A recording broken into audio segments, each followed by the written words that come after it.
यंदाच्या उन्हाळी सुट्टीत पेशवे ऊर्जा पार्कमध्ये बच्चे कंपनीला अनोखा आनंद मिळणार आहे।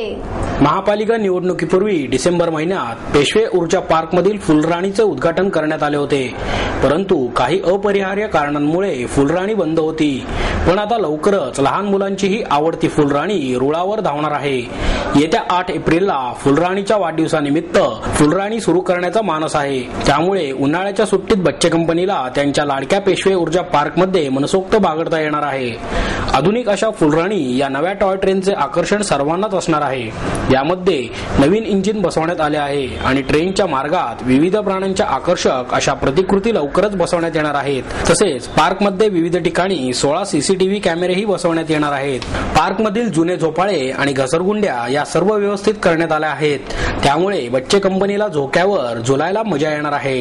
दुसरीकडे पार्कमधील सर्वात महत्त्वाचे असे महापालिकेने विविध 300 साहसी खेळ उभारले आहेत। यामध्ये रिव्हर क्रॉसिंग, दोरीच्या सहाय्याने चक्रावरून कसरत करीत जाणे, स्पीड बॅलन्सिंग, दोरीवरून हवेत तरंगत दुसऱ्या बाजूला जाणे, bicycle ropeway, sky walking, basic confidence अशा विविध साहसी खेळांचा यात समावेश आहे।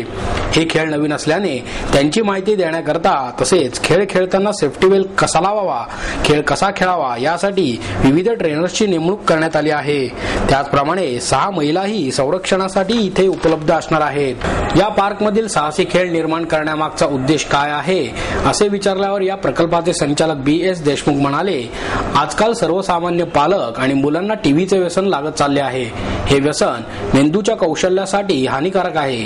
त्यामुळे मुले लहानपणी छंदांकडे दुर्लक्ष करतात, नंतर मुले हट्टी, चिडकोर आणि एकलकोंडी होतात। त्यामुळे या सर्वांवर मात करण्यासाठी पेशवे पार्क उद्यानात हे साहसी खेळ उपलब्ध करून देण्यात आले आहेत। साहसी खेळांमधून अनेक अडथळ्यांवर मात करून हा आनंद वारंवार मिळवता येतो, उत्साही ठेवणारा आणि आत्मविश्वास वाढवणारा ठरू शकतो।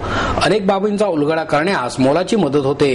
स्वशिक्षणाबरोबरच क्षमतांची जाणीव झाल्यामुळे शिक्षणामध्ये येणाऱ्या अडचणींवर मात करण्यासाठी एक ऊर्जा निर्माण होते। तसेच या साहसी खेळांमुळे मानसिक, शारीरिक आणि बौद्धिक क्षमतेचे सक्षम नागरिक तयार व्हावेत हा हेतू असल्याने या उन्हाळ्याच्या सुट्टीमध्ये सर्व बच्चे कंपनीने त्यांच्या लाडक्या पेशवे ऊर्जा पार्कला भेट द्यावी असे आवाहनही त्यांनी यावेळी केले।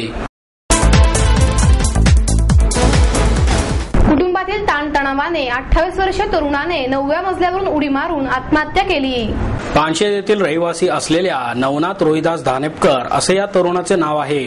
भारतीय विद्यापीठ भवन या इमारतीमधील 9व्या मजल्यावर कौटुंबिक न्यायालय असून तेथील कोर्ट नंबर 1 मध्ये नवनाथ धानेपकर आपल्या सर्व कागदपत्रांसह आणि लग्नातील फोटो घेऊन कौटुंबिक न्यायालयात आला होता। पत्नीशी झालेल्या वादातून त्याने चाइल्ड काउन्सिलिंगच्या खिडकीतून उडी मारून आत्महत्या केली। नवनाथ हा पाटबंधारे विभागात दप्तर कारकून म्हणून काम करत होता। तसेच पुढील तपास चालू आहे अशी माहिती विश्रामबाग पोलीस स्टेशनचे पोलीस निरीक्षक राजेंद्र सावंत यांनी दिली। नवनाथ रोहिदास धानेपकर वय 28, मूळचा पानशेत, तालुका वेल्हे, जिल्हा पुणे राहिला आहे। तिथं त्यांनी फॅमिली कोर्टातून 9व्या माळ्यावरून उडी मारलेली। आणखी उडी मारायचं कारण किंवा काय अद्याप काय पोलिसांना कळालं नाही, अधिक तपास करत आहोत। आता इथं हॉस्पिटलमध्ये आणेपर्यंत तो मयत झालेला आहे। आता इथून त्याची पुढची पोस्टमॉर्टम वगैरे करता ससून हॉस्पिटल आम्ही पाठवतो। त्या ठिकाणी कसं ते फॅमिली कोर्टात काहीतरी त्याचा केस चालू होती, त्या संदर्भाची माहिती मी घेतो आणि आपल्याला कळवतो। अद्याप माहिती नाही, कारण आत्ताच आणलेलं आहे त्याला, ती माहिती घेऊन कळवतो। काय डिवोर्स पिटिशन काय नाही, काहीच माहिती नाही, काहीच नाही। जसं माहिती होईल तसं तुम्हाला कळवतो। वरतून ते खाली डायरेक्ट अँगलवर पडून खाली पालथे पडले आडवे आणि आवाज खूप मोठा झाला, धपकन आवाज झाला त्यांचा। आणि बाजूला त्यांच्या हातामध्ये जे पेपर होते, फोटो होते, ते सगळे साईडला पसरले गेले। असं तेवढं मी पाहिलं, पण आवाज झाल्याच्या नंतर समजले की ते खाली पालथे पडले म्हणून। टाइम तसा नक्की सांगता यायचं नाही, पण 11:30च्या सुमारास झालेलं आहे। बरोबर, मी रस्त्याने गाडी पार्किंग करून चाललो होतो, तर त्यावेळेस एक जण खाली पडल्याचं धपकडनं आवाज आला। आवाज आल्यानंतर मी पाहिलं तर लोक जमा झाले। लोकांनी नंतर पोलिसांना फोन केला, नंतर पोलीस येऊन त्याला घेऊन गेले। साधारण एक 32च्या दरम्यान वय असणार। साधारण अंदाजे 9व्या मजल्यावरून। हिंदुस्थानी चित्रपट सृष्टीचे जनक दादासाहेब फाळके यांच्या जयंतीनिमित्त पुणे नवरात्र महोत्सव समितीच्या वतीने भारतीय चित्रपट शताब्दी महोत्सवाचे आयोजन करण्यात आले आहे. दादासाहेब फाळके यांच्या 142व्या जयंतीनिमित्त 29 एप्रिल ते 3 मे या कालावधीत या महोत्सवाचे आयोजन करण्यात आल्याची माहिती नगरसेवक आबा बागुल यांनी पत्रकार परिषदेत दिली. 29 एप्रिल रोजी सायंकाळी 6 वाजता सहकार नगर येथील वसंतराव बागुल उद्यान येथे नामवंत कलावंतांच्या उपस्थितीत या महोत्सवाचे उद्घाटन होणार आहे. आबा बागुल म्हणाले, या महोत्सवादरम्यान भारतरत्न पंडित भीमसेन जोशी कला दालनातील आर्ट गॅलरीमध्ये पोस्टर प्रदर्शनाचे आणि जयंत कुलकर्णी या कलावंतांच्या दुर्मिळ फोटोंचे प्रदर्शन आयोजित करण्यात आले आहे. 30 एप्रिल रोजी चित्रमहर्षी दादासाहेब फाळके यांना मानवंदना देण्यासाठी जुना प्रभात फिल्म स्टुडिओ ते फिल्म अँड टेलिव्हिजन इन्स्टिट्यूट येथून सकाळी 10 वाजता शोभायात्रेचे आयोजन करण्यात आले आहे. या यात्रेत सनई चौघडा, बँड पथके, आकर्षक रथे, अब्दागिरी, झेंडे आणि विविध चित्रपट गीते सादर करणारे कलावंत सहभागी होणार आहेत. 1 मे रोजी मराठी चित्रपट संगीत रजनी आणि 2 मे रोजी बाल चित्रपट सृष्टीतील कलावंत बालगीतांचा कार्यक्रम सादर करणार आहेत. या महोत्सवाची सांगता 3 मे रोजी गणेश कला क्रीडा मंच येथे हिंदी चित्रपट संगीत रजनीने होणार आहे. दादासाहेब फाळके यांच्या जीवनावर आधारित आणि राजा हरिश्चंद्र या पहिल्या मूकपटातील काही भाग यावेळी दाखवण्यात येणार आहे. त्याचप्रमाणे 29 एप्रिल आणि 3 मे या कालावधीत शहरातील निवडक चित्रपटगृहांमध्ये गाजलेले हिंदी, मराठी, कन्नड, तमिळ, तेलुगू आदी विविध भाषांतील चित्रपट दाखवले जाणार असल्याचे बागुल यांनी यावेळी सांगितले. 3 मे 2012 आपण शताब्दी महोत्सवाकडे भारतीय चित्रपट सृष्टीची वाटचाल होत आहे. त्यानिमित्ताने आम्ही पुणे नवरात्र महोत्सवाच्या माध्यमातून भारतीय चित्रपट सृष्टीच्या या ज्या लोकांनी योगदान दिले त्या लोकांना सन्मान, त्या लोकांचं चित्राचं प्रदर्शन आणि 29 तारखेला 19 दादासाहेब फाळकेंची 142वी जयंती 30 एप्रिलला आहे. त्याच्या पूर्वसंध्येला म्हणजे 29 मार्चला आम्ही हा कार्यक्रम 29 एप्रिलपासून तर 3 मे असा हा कार्यक्रम आम्ही आयोजित केलेला आहे. यामध्ये अनेक नामवंत कलावंत या ठिकाणी येणार आहेत. महाराष्ट्राच्या मुख्यमंत्र्यांच्या हस्ते त्याचं उद्घाटन आम्ही घेणार आहोत.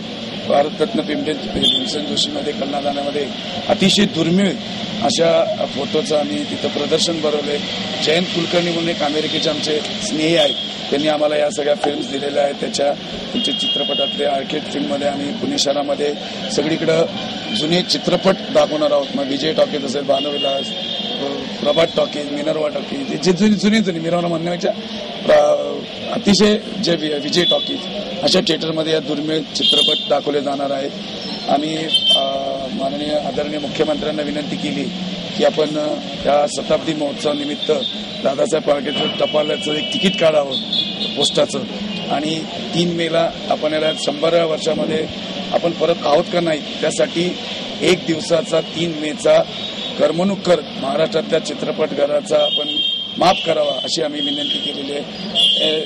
30ला शोभायात्रा आहे आमची प्रभात फिल्मपासून, 1ला संगीत रजनी आहे मराठी, 2ला बालकलाकार ज्यांनी बालकलाकार त्या काळचे बालकलाकार आत्ताचे वयोवृद्ध जे कलाकार आहेत त्यांचा आजच्या बालकलाकारांच्या हस्ते सत्कार आहे. आणि समारोप 3 मेला दादासाहेब फाळकेंची आम्ही एक डॉक्युमेंटरी फिल्म दाखवून हिंदी संगीत रजनी करून याचा समारोप करणार आहे. असा हा सोहळा 5 दिवस चालणार आहे, दिमागदार हा सोहळा की याच्या पुढे आपल्याला 100 वर्षाची शताब्दी महोत्सव साजरा करायला कोणाला मिळणार आहे का माहिती नाही. यात अनेक सिने कलावंत देखील यात सामील होणार आहेत. आम्ही महापालिका आयुक्तांना सहप्रायोजक तत्वासाठी आम्ही पत्र आयुक्ताला दिलेलं आहे. तर महापालिकेने यात सहप्रायोजक तत्व म्हणून सहभाग घेतला तर नक्कीच हा पुणे नवरात्र महोत्सव आणि महापालिका आणि पुणेकर म्हणून त्यांचं स्वागत करतील. मला वाटतं की हा महापालिकेने देखील त्यात सहभागी व्हावं अशी माझी स्वतःपासून मनापासून इच्छा आहे. मेणबत्तीच्या ज्योतीप्रमाणे शुभमही आपल्या आठवणी सदैव राहावा अशी भावना व्यक्त करत युवकांनी शुभम शिर्केला श्रद्धांजली वाहिली. दिघीमध्ये मित्रांनीच अपहरण करून खंडणीसाठी खून केलेल्या शुभम शिर्केला शहर आणि जिल्हा national students union of India आणि पुणे शहर युवक इंटक तर्फे श्रद्धांजली अर्पण करण्यात आली. राहुल मस्के, अतुल मस्के, योगेंद्र लडकत, योगेश शिर्के, भारत जाधव आदी यावेळी उपस्थित होते.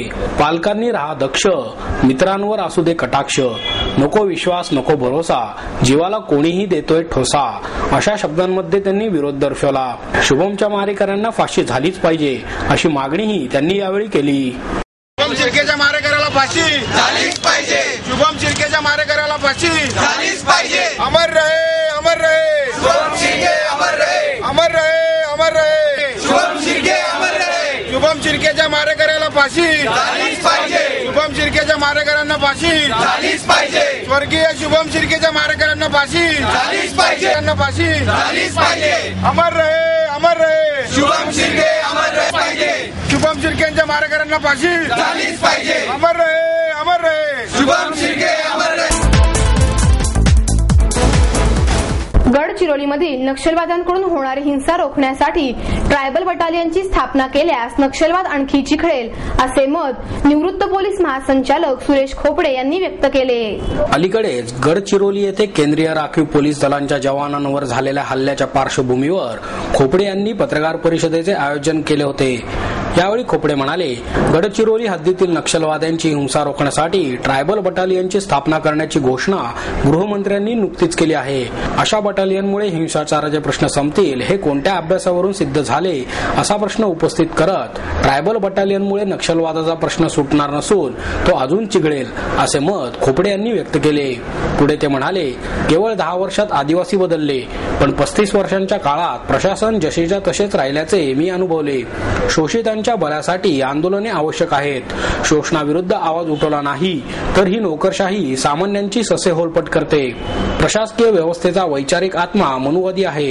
यंत्रणा बदलली तरी प्रशासनातील जुनाट मेंदू तेच आहेत. सर्व कनिष्ठांना तुच्छ लेखून शोषण करणारी यंत्रणा भावनाशून्य आहे. प्रशासकीय कार्यसंस्कृती निर्माण करणारे वरिष्ठ अधिकारी मुंबईत सुरक्षित असतात. त्यांची विचारसरणी बदलली तरच सर्व कनिष्ठ कर्मचाऱ्यांची विचारसरणी बदलेल. केवळ भरती करून बक्कल नंबरची संख्या वाढवण्याचा सल्ला वरिष्ठ नोकरशहा देतात. मात्र संख्या वाढवण्याबरोबरच अधिकारी आणि कर्मचाऱ्यांमधील दरी कमी करण्यासाठी प्रयत्न करणे आवश्यक आहे असे खोपडे यांनी सांगितले.